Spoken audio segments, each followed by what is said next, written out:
সত্যি করে বল, যদি ভালো হয় তো ভালো বলবি, যদি খারাপ হয়, যদি খারাপ লাগে তো বলে দিবি কি খারাপ হয়েছে ভাই। এটা ফাইনালি আবারও চলে আসলাম একটা রান্নার ভিডিও নিয়ে। আজকে রান্না করছি আর আমরা এখন আছি বর্তমানে আসামের বরপেটায় আছি।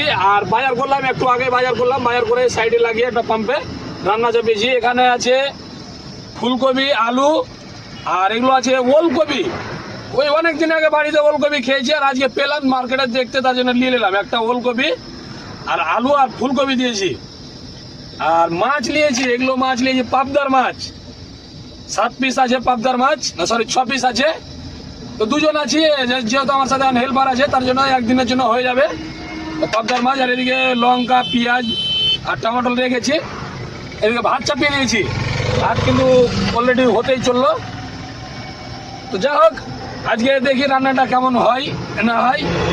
আর আরেকটা কথা, যে এই যে ভাই আছে আমার সাথে, এ ভাই কিন্তু আজ ফার্স্ট তোকে রান্না করে খেলাবো। আমি আজ রান্না করে খেলাবো তোকে, এখন দেখবি, দিয়ে বলবি টেস্ট কিরকম হয়েছে। গাড়িতে ও কোনোদিন রান্না করেনি বা রান্না খায়নি, আজকে ফার্স্ট তোকে গাড়িতে রান্না করে খেলাবো। এখন এই হলুদ মশলা দিয়ে রেখে দেবো, লবণ টবণ দিয়ে মাছটিতে, তারপর মাছটি পরে ভেজে নেবো। যাক, ফের আবার দেখাচ্ছি আপনাদেরকে। ফাইনালি বন্ধুরা, আমাদের আলু ভাজা কমপ্লিট হয়েছে। আলু ভেজে নিয়েছি, কপিও ভেজে নিয়েছি, আর ওলকপিটা ভেজে নিয়েছি, মাছও ভেজে নিয়েছি। মানে এখানে ভাজা ভাজি সব কিছু কমপ্লিট হয়ে গেছে। আর এদিকে আপনার গ্রেভিও তৈরি করছি। এদিকে দেখা একটু, এদিকে কিন্তু গ্রেভিও তৈরি হয়ে গেছে। তাই হয়ে গেল, এখানে টমেটো, পেঁয়াজ, লঙ্কা সব দিয়ে দিয়েছি।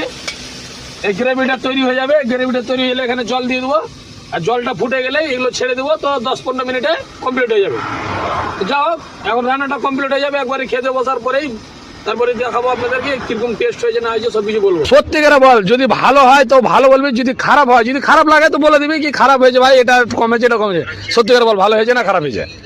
ড্রাইভার সাহেব রান্নাটা করেছে তো বাম্পার হয়েছে খেতে, তার জন্য সবজি গরমে আছে, তার জন্য এত সেন্টটা মজা লাগছে, তার জন্য মানে সবজি গরম আছে, তার যাই হোক রান্নাটা ভালো হয়েছে, রান্নাটা ভালো হয়েছে।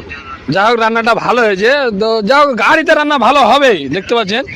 গাড়িতে রান্না ভালো হওয়ার কারণ আছে, যে গাড়িতে রান্না এই জন্য ভালো হয়েছে, না গাড়িতে আমরা তেল দিই বেশি, পেঁয়াজ দিই বেশি, মানে সব কিছু বেশি বেশি দিই, মানে সব কিছু বেশির জন্য রান্নাটা ভালো হয়। ওই জন্য রান্নাটা একটু ভালোই হয়, অসুবিধা নাই। আর আমি মাছ একটু স্পেশালি ভালোই রান্না করতে পারি, শুধু মাছটা বেশি রান্না করতে পারি ভালো। যাই হোক, টাটা বাই বাই, নেক্সট ব্লগে আবার দেখা হবে। আজকে এখান থেকে কটার সময় গাড়ি ছাড়ি এটা কাছে কর, দেখা যাক তারপর।